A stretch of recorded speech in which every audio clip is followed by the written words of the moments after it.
If we want to find the determinant of the 3 by 3 matrix, one method is to split it up into several smaller determinants. And the way you would do this is you would start by choosing any row or column to work with. Like for simplicity, let's say we just use the top row. So if we start with the top row, so I'm going to write out, let's say the A and the B and the C. And what we're going to do is we're going to split this up into this 3 by 3 determinant. We're going to split it into 3 smaller 2 by 2 determinants. And the way the way this works, at least this is one way to define the determinant in the first place. You take each one of these values, which are usually called the cofactors, factor in the sense of a multiplier. And we're going to multiply each one of those by the determinant of everything not in that row and column.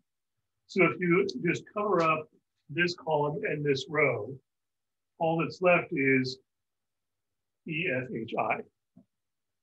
So we're going to multiply A times the smaller determinant of just EFHI. And then same thing with the next one. We take the next cofactor, B, cover up that column in that row, and all that's left is DFGI. So we're going to multiply this by the subdeterminant in the sense of a smaller determinant, DFGI.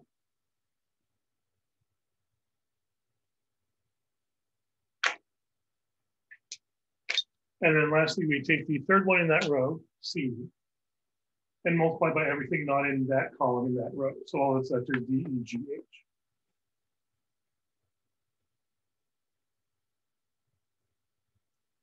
So those would be the subdeterminants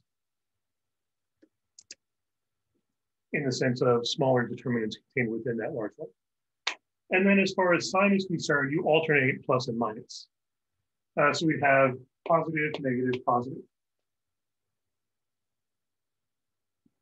And whether you start on plus or minus depends on which row or column you use. We use the first row, so we start with plus. If we had used the second row, DEF, we'd start with minus, then plus, then minus. Or for the third row, we'd start with plus, then minus, then plus. Formally, it depends on whether you're using an odd numbered row or an even numbered row. Odd row or column is going to be starting with plus, an even numbered row or column would start with minus. I usually just think of it as, if you imagine a checkerboard, starting with a plus on the top, and then extending minus, plus, minus, plus, and so on, onwards from that. But in general, if you start at the top left, that's going to be a plus. So if we multiply all that out, how would you find a 2 by 2 determinant? Like for instance, EFHI. It would be EI minus HF. Yeah, we can just multiply those diagonals and subtract EF minus HI. And we're multiplying that whole thing by A. So the A distributes. And likewise for this one, we could also similarly just multiply across the diagonals DI minus GF. Each one of those then gets multiplied by negative B. So we get negative B DI plus BGF from distributing the negative. And likewise, the third one, multiply the diagonals DHGE, or DH minus GE. Each of those gets multiplied by C. So this whole thing would be the determinant of the original 3 by 3 matrix. Any questions on that so far?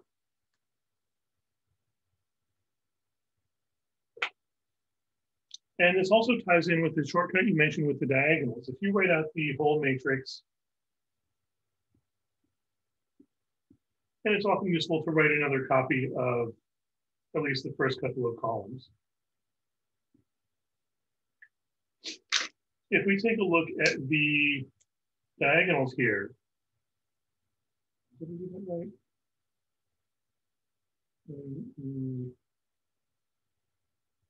It should be AEI. AEI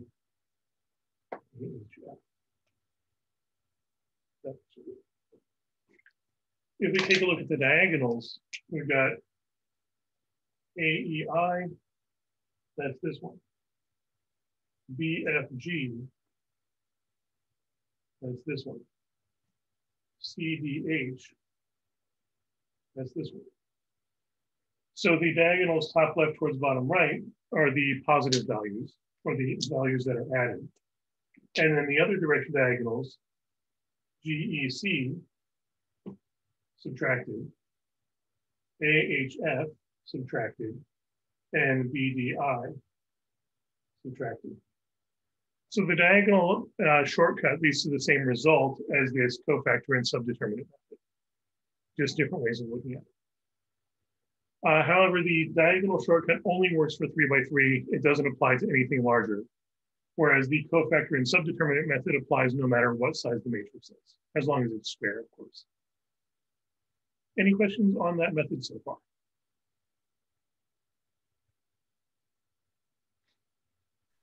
Would it be possible to see an example of a 4 by 4 matrix? Yeah, if we try this with a 4 by 4 matrix, let's see what happens.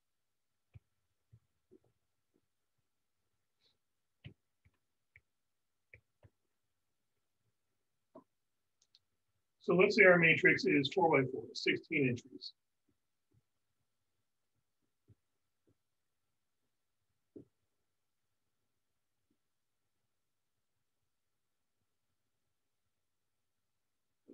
So again, you would start by choosing a row or column, and it doesn't really matter which row or column. If there's no reason to choose another one, I would usually just use the top row to keep things easy to understand. But one thing to look for, if there's one row or column that has lots of zeros, I would use that row or column, because then a lot of the multipliers will be 0, and those terms just drop out entirely.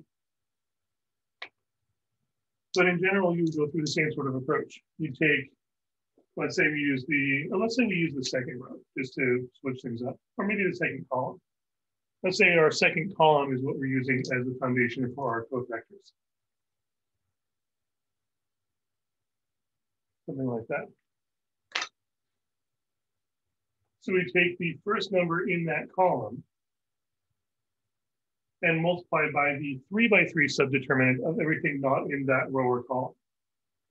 So ignore the first row, ignore the second column. We're left with EGH, IKL, MOP.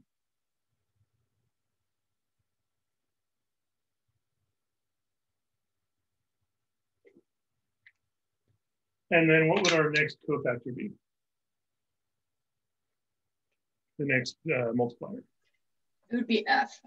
Yeah, we have F. And that would also be multiplied by a 3 by 3 matrix using everything not in that column and not in that row. So not in that row would be ACD and then IKL and MOP.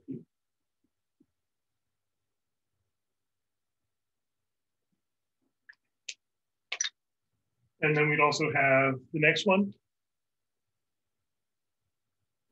J. So we take J and everything not in that row and column. So ACD, EGH, MOP, skipping the row with J in it.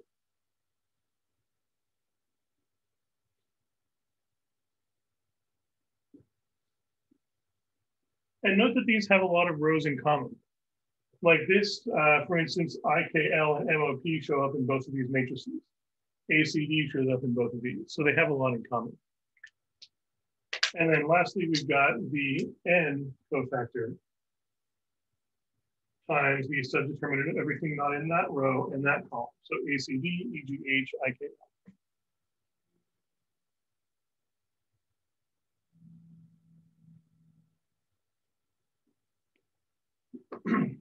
And then we combine these with pluses and minuses.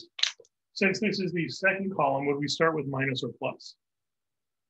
We would start with minus. Yeah, so we have minus B times this subdeterminant, plus F times all this, minus J times all this, plus N times all this. So the 4 by 4 determinant splits into 4 3 by 3 subdeterminants. But then each one of those 3 would split into 3 2 by 2 subdeterminants. So this quickly becomes, I think, factorially more complicated the larger the matrix is. So it is a general method. This applies to any square matrix, no matter how large or how small. But it gets much more tedious the larger the matrix is. But since it's the same overall repetitive procedure every time, this works really well for programming a computer or a graphing calculator to find a determinant for you.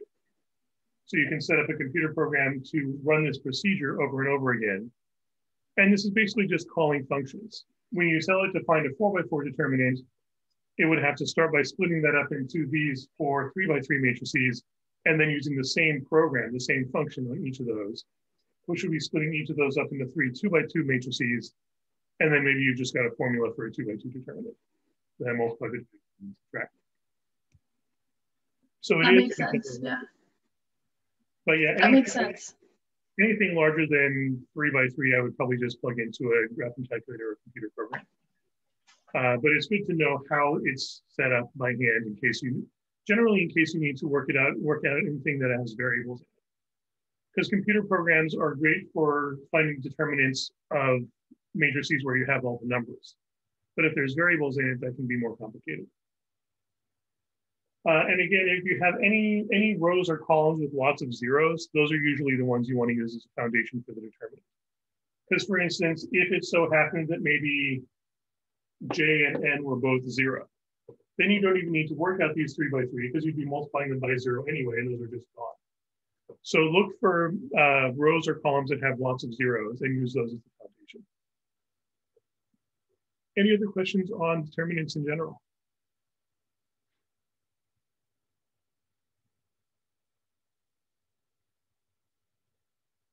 And one of the big important uses of the determinant, if you take the determinant of a matrix and it happens to be exactly 0, what information does that tell you? What do you know about that matrix? You know that it's not invertible. Right. That A is not invertible. Or we would also describe that as A is singular. And there's a whole bunch of other things we know about A as well. If A is singular, there's a whole bunch of other properties we know. Or alternatively, if the determinant is non-zero, then you know matrix A is invertible. In other words, is non-singular. And there's a whole bunch of other things we know about that too. And this is usually the fastest way of checking whether a matrix is invertible or not. As long as you can calculate the determinant, whether that's 0 or non-zero immediately tells you whether this matrix is in the singular category or the non-singular category. So this is one of the main uses of determinants. It shows up in a variety of other formulas as well as a shortcut for various other calculations. But one of the big uses is being able to instantly categorize the matrix as singular or non-singular. And then you immediately know lots of other information about it. Any other questions on that so far?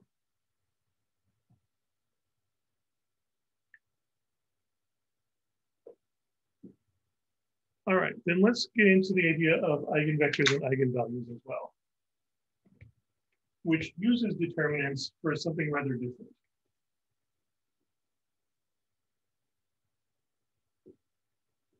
And what do you know about eigenvectors and eigenvalues so far? Have you seen a definition of what does it mean to be an eigenvector?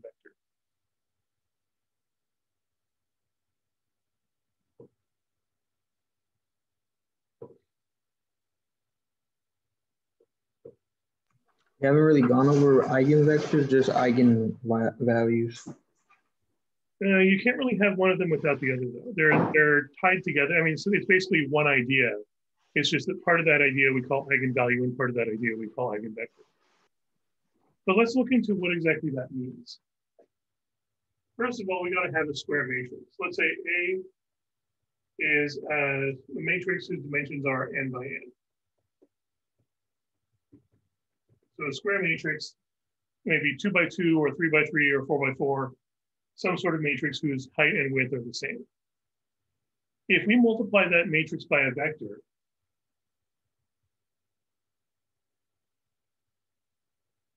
let's say a vector x, what would the dimensions of that vector have to be?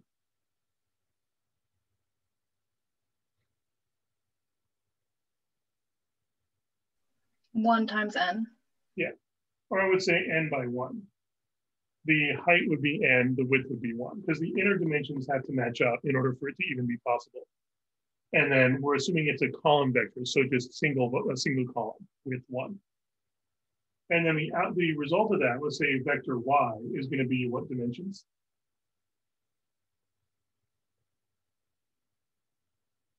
N by 1.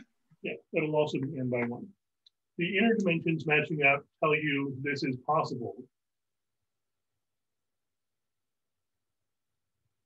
And then the outer dimensions tell you the dimensions of the result. This is n and 1. So that means the result is going to be n by 1. And you can think of this matrix A as like a function or a transformation. Matrix A can be thought of as an operation that takes an input vector in Rn and gives you an output vector that's also in Rn. So if you think of X as the input and Y as the output, you could think of A as a function. It takes a vector as input and gives you another vector as output. It's this process that turns one vector into another. And if you graph those both on the same graph, like let's say, for instance, we have, suppose A is 2 by 2. So we're just taking a 2 by 1 vector and turning it into another 2 by 1 vector. In other words, everything's on the Rn plane, or R2. So let's say this is like an x-axis and a y-axis. You could have an input vector. Let's say this vector is your input. So let's call this A times B. I don't want to use X and Y here because that's going to be confusing with the X and Y axes. So let's say this vector is B, and you multiply by A and you get some other vector AB. So an input and an output.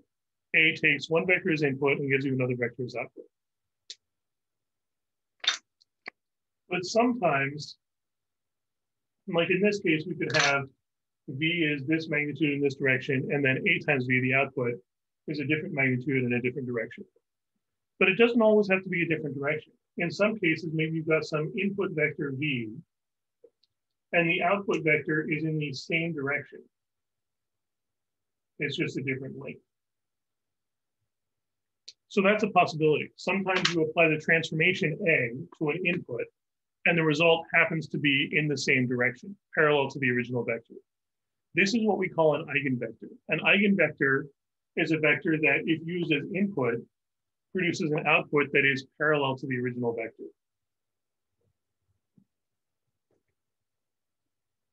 So we can use this as a geometric definition.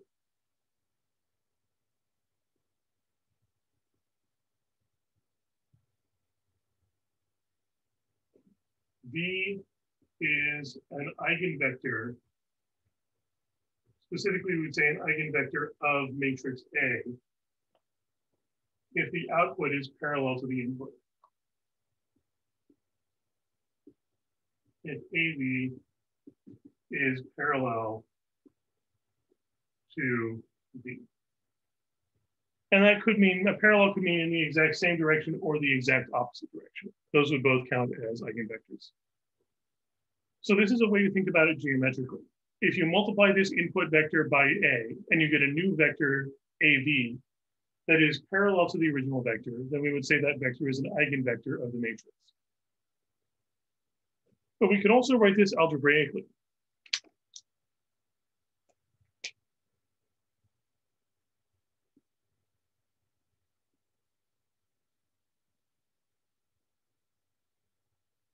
We would say V is an eigenvector of A if, how would you write that algebraically? If a certain vector is parallel to another vector, if you're not changing the direction, you're only changing the magnitude. What operation can you always do to a vector that only changes the magnitude and doesn't change the direction?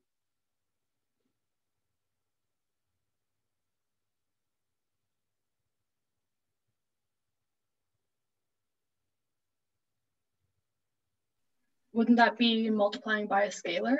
Yeah, a scalar multiplier can change the direction, but can change the magnitude, but will not change the direction. Unless it's negative, then it just makes it the opposite direction, but that's still parallel. So in general, we can say that V is an eigenvector of A if and only if A times B equals a scalar times B. In other words, for purposes of an eigenvector, the matrix, the whole n by n matrix, acts like just a single number. And that single number we usually call lambda, and that is the eigenvalue. The Greek letter lowercase lambda. So that is, for purposes of this vector, specifically this vector, the matrix as a multiplier acts like just a single scalar. Like maybe you multiply the whole matrix times a certain vector and you just get 5.5 times the same vector. Doesn't have to be a whole number, just any scalar. And the notation we're going to use there is that that scalar is called the eigenvalue. And the vector is called the eigenvector.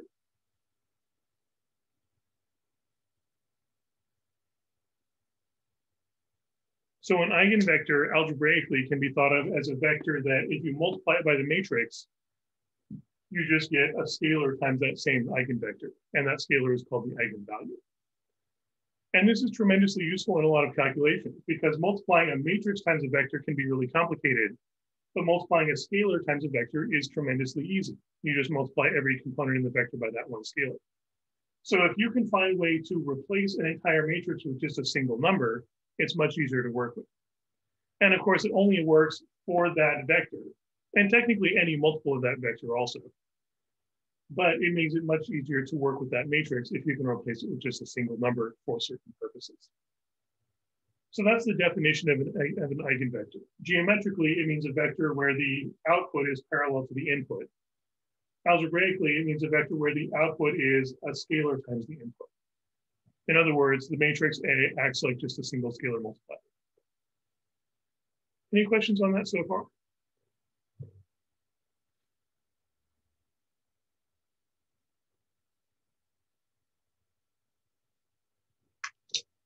And this definition here is basically the foundation of everything we do with eigenvalues and eigenvectors. Anytime you want to calculate an eigenvector, or anytime you want to prove that something is always true for eigenvectors, this definition is always a place you can start, because this is what it means to be an eigenvector. An eigenvector means a vector that makes this equation true, that makes A times the vector equal a scalar times the same vector. So let's start with that and explore a way to find what the eigenvectors of a matrix will be.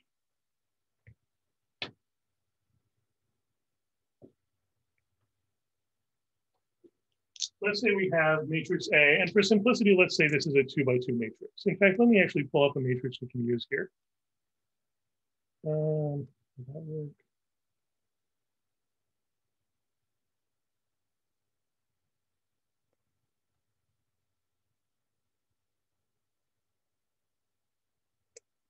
Let's give it a try.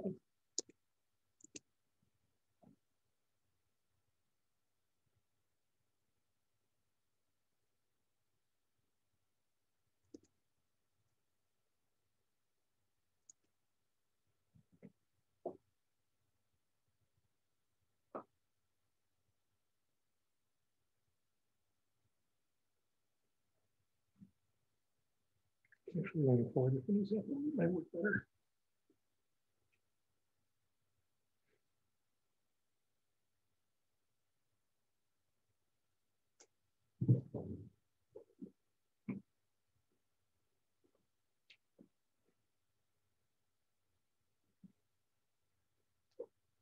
Yeah.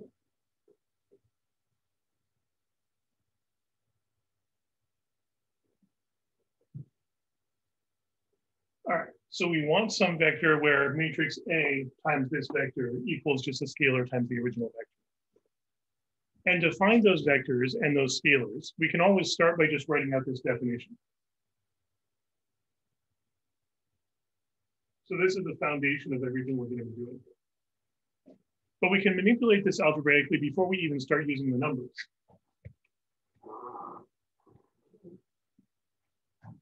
starting with just this definition, AB equals lambda V, how would you start actually solving this for V here?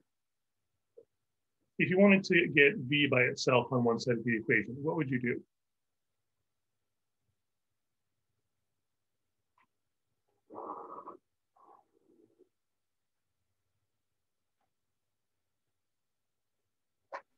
You could divide by lambda.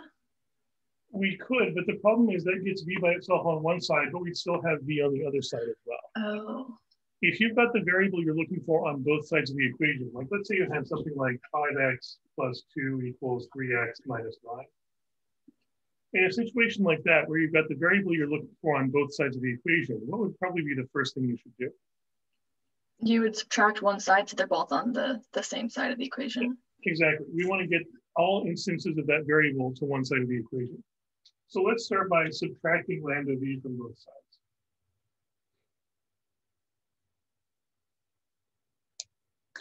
So we've got AV minus lambda V. And then on the other side, these cancel out. We're left with just the zero vector. And now the useful thing here is that V shows up in all terms on this side. So what can we do with V if it shows up in every term? Factor it out. Yeah, we can factor out V and see what's left. Factor out a V, and what do these terms become? What's left there? It would be A minus lambda. Yeah, A minus lambda, except for one slight problem. What sort of a thing is A and what sort of a thing is lambda? Well, A is a matrix and lambda is a scalar. Right, and you can't subtract a matrix minus a scalar. But we can save this by, what's one matrix you could always multiply by something and not change it?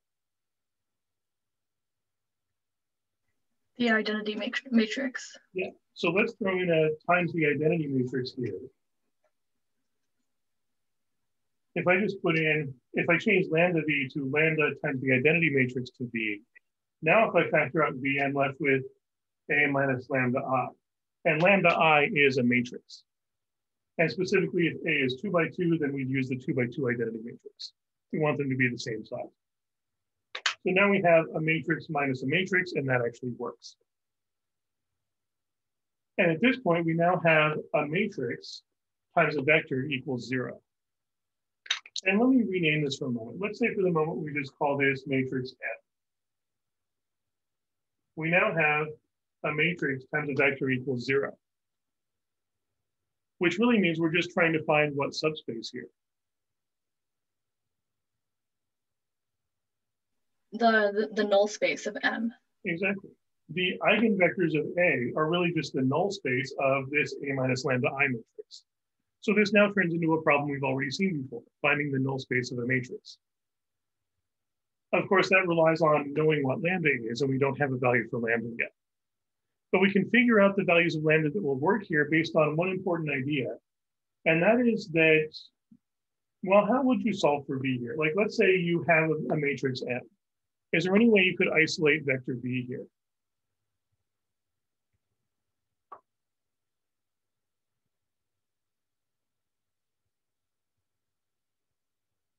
How would you just get rid of that M entirely?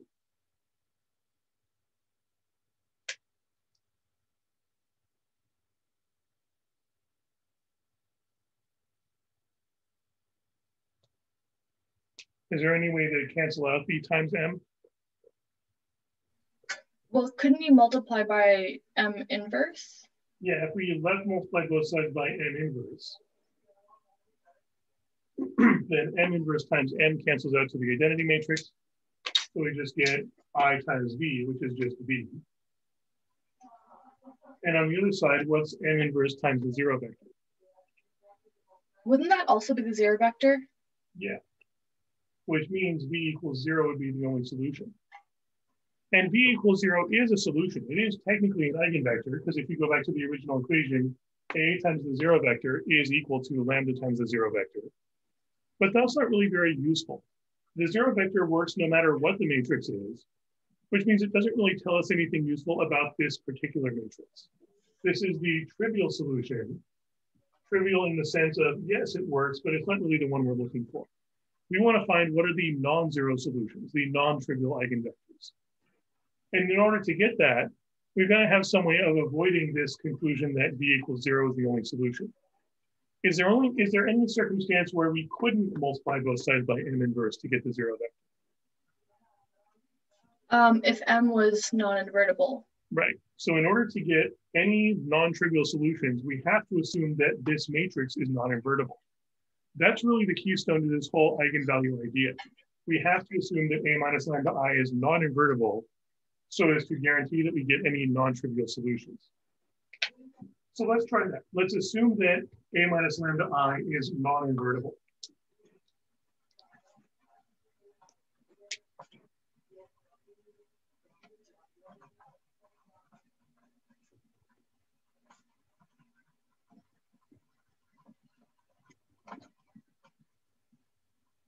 And we can afford to do this because we haven't specified what lambda is yet. So far, lambda could have been any value. So we're essentially just saying we're looking for lambda values that make this non-invertible. And what's the fastest way to check if a matrix is invertible or not? Calculate the determinant. Right. So we want the determinant of a minus lambda I.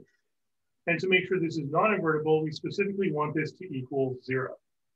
This gives us an equation we can solve for lambda.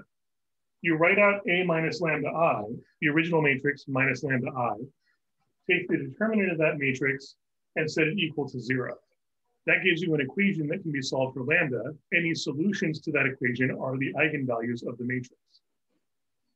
Then once you have the eigenvalues, you can plug that back into this equation and use row reduction to solve for the eigenvector v. Any questions on that basic outline so far?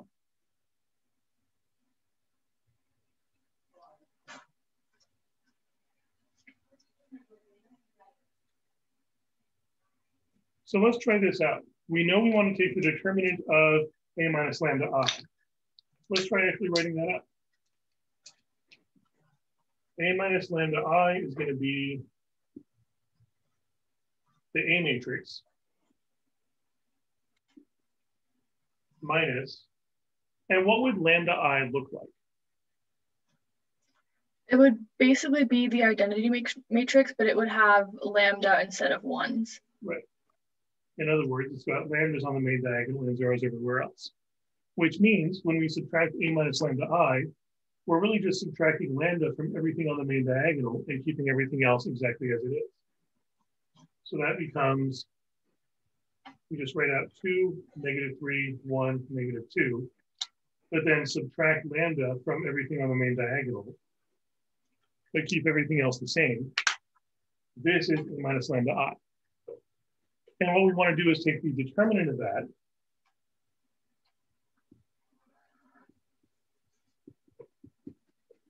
Since this is 2 by 2, we can just multiply across the diagonals and subtract.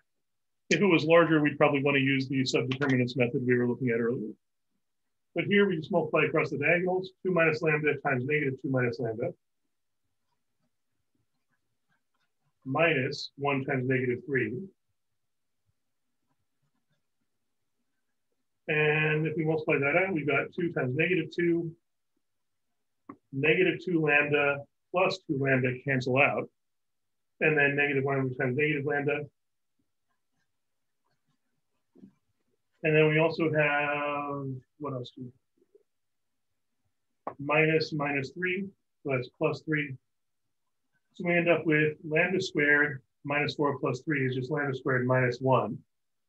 We would call this the characteristic quadratic.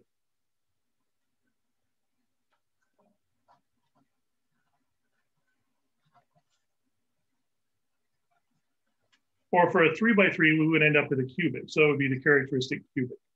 More generally, the characteristic polynomial of this, of the original matrix. And we want that to equal 0. So in this case, the characteristic polynomial of this matrix is lambda squared -1 equals 0. Characteristic in the sense that this polynomial tells us everything we need to know about the eigenvalues. And how would you solve this? If you know lambda squared -1 equals 0, how could you solve that quadratic? I would just factor it in this case. Yeah, and what does this one factor to? lambda plus 1 times lambda minus 1. Right. So that means lambda could be -1 or lambda could be +1. This 2 by 2 matrix has two eigenvalues, 1 and -1. And typically an n by n matrix can have up to n eigenvalues. Because for instance, if this was 3 by 3, we get a characteristic cubic that could have up to 3 roots. Or a 4 by 4 would lead to a 4th degree polynomial, which could have up to 4 roots. And I say up to because you might have repeated roots. You might have a factor, like if it factors to like lambda plus 1 squared, then you only get 1 root instead of 2. So you might have a repeated root situation. In this case, though, we do have a full set of eigenvalues. We've got as many eigenvalues as there are columns or rows in the matrix. So we can say our eigenvalues are 1 and -1. Order doesn't matter. I'm just going to pick an order. Let's say lambda 1 equals +1, lambda 2 equals -1. So we're just labeling them lambda 1 and lambda 2 so we can refer back to them later. And again, order doesn't matter. Just pick an order to label them in and stick with that. So those are the eigenvalues. Any questions on that process so far?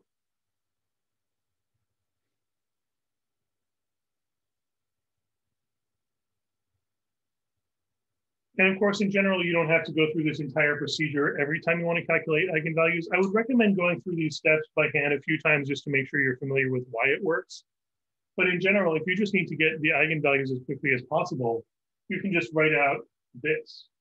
Start here with the idea that the determinant of a minus lambda I equals 0. Write out that determinant, set it equal to 0, and solve for lambda. That's the fast way to find eigenvalues. But if you just memorize this, you're probably going to forget it. So make sure you understand where it comes from also. So now that we've got the eigenvalues, let's see if we can find the eigenvectors. For this, we're going to have to backtrack. When was the last time we actually saw the eigenvector, v?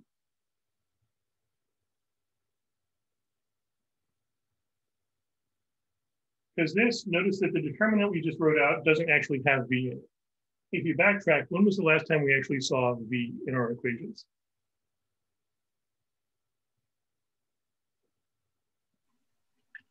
It was back where we decided that a minus lambda I was equal to m. Yeah, way back here, this equation has a v in it. So instead of going all the way back to the beginning, we can just backtrack to here.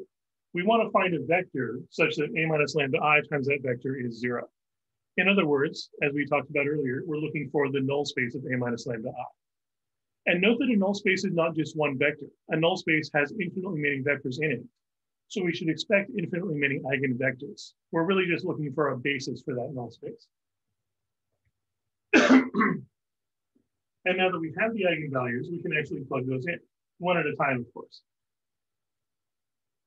So to find the eigenvectors,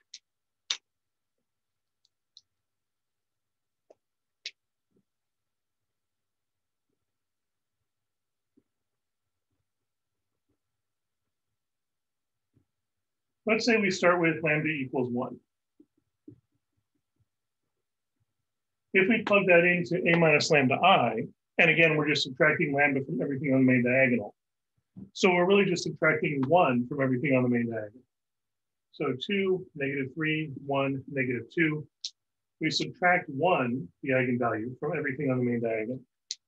So that gives us 1, -3, 1, -3. And we want this matrix, a minus lambda I, times the eigenvector to equal the 0 vector. How could we solve that for v? How do you usually find a null space of a matrix?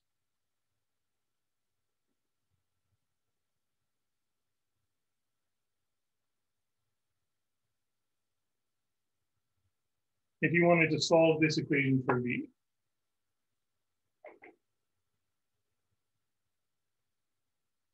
And keep Honestly, sorry, go ahead. I was going to say, I'm honestly a little shaky on finding null spaces. I need to review that. Then let's do that. And keep in mind, we can't just multiply by the inverse of this matrix because we assume from the start it doesn't have an inverse. Instead, anytime you want to solve an equation of the form some matrix times some unknown vector equals some other vector we know, You can solve for this missing vector by augmenting. So you make the augmented matrix M augmented with the other vector and row reduce. So let's try that. We can just take this matrix, 1, -3, 1, -3, the A minus lambda I, augment it with the 0 vector. So A minus lambda I augmented with the 0 vector and row reduce. In this case, A minus lambda I is this matrix we just found, 1, -3, 1, -3. The 0 vector, specifically the 2 by 1 0 vector, so just 0, 0. And we want to row reduce that. So how would we row reduce this matrix? What row operations would work here? I would just subtract row 1 from row 2. Yeah. In fact, in this case, that's just going to cancel out that and cancel it out entirely. 1 minus 1, -3 minus -3, 0 minus 0. So we end up with 1, -3, 0, 0, 0, 0. And now this is fully row reduced. There's only one pivot. It's a 1, it's alone in its column, and the second row doesn't even have a pivot. So at this point, we can transition to rewriting the rows as equations. Let's say we call our eigenvector A, B. So that means we've got a column of A coefficients and a column of B coefficients. If you rewrite this row as an equation in terms of A and B, what would that equation look like?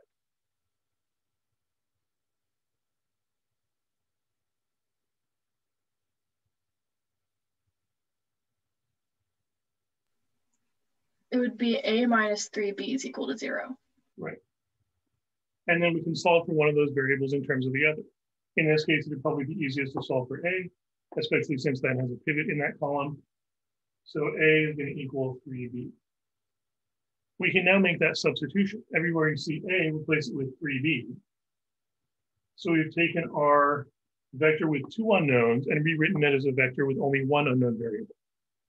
And the advantage of that is you can now factor out B and what's left.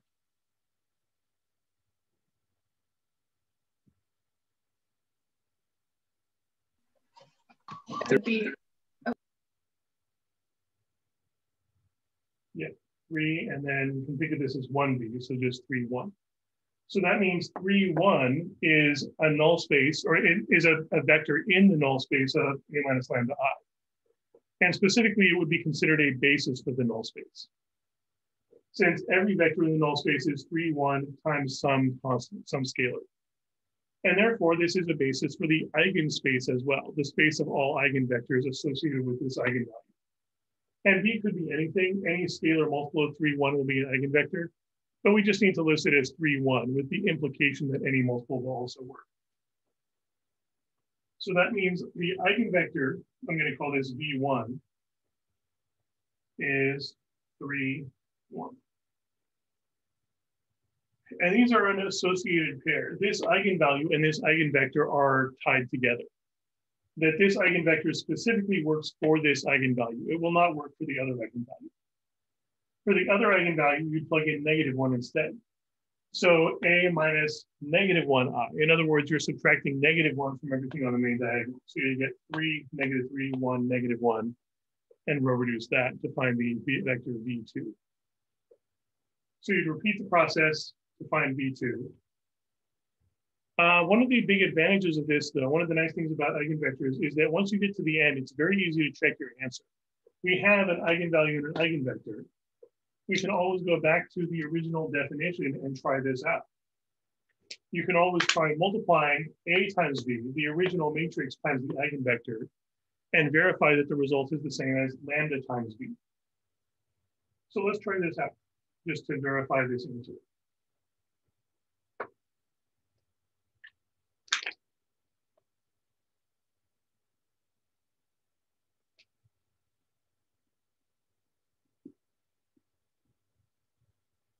And I should label these A times V1 and lambda 1 times V1. A times V1, so that's this matrix, times this vector 3, 1. So if you multiply that out, what do you get?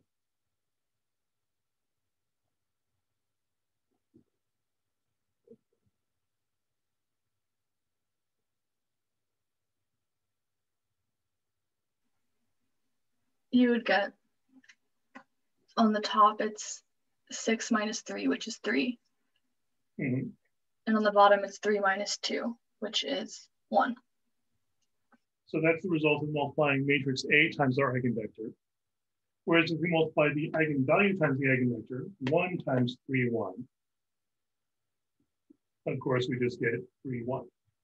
The important thing is they're the same result. So for purposes of this vector 3, 1, the entire matrix acts like just this scalar, specifically the number 1. So this is a very convenient way to check your answer at the end, to verify that this really is an eigenvector eigenvalue pair. You can just go back to the original definition. And then you can do the same thing here. Plug in -1 for lambda. So you've got A minus -1i. Row reduce in the same way to find the null space. You should end up with just some vector for V2. And then you can check that the same way. Multiply matrix A times vector V2. The result should be exactly -1 times V2. So whatever this vector is, for purposes of that vector or any multiple of it, the entire matrix acts like just the number of -1. Any other questions on eigenvectors, eigenvalues in general?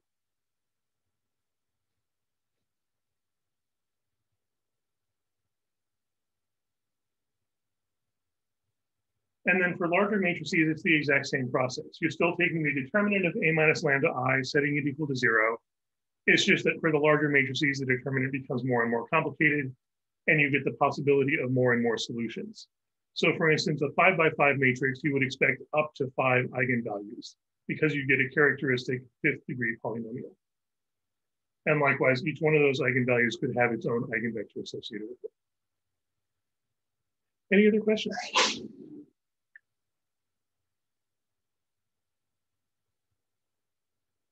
All right, then I will see you next time.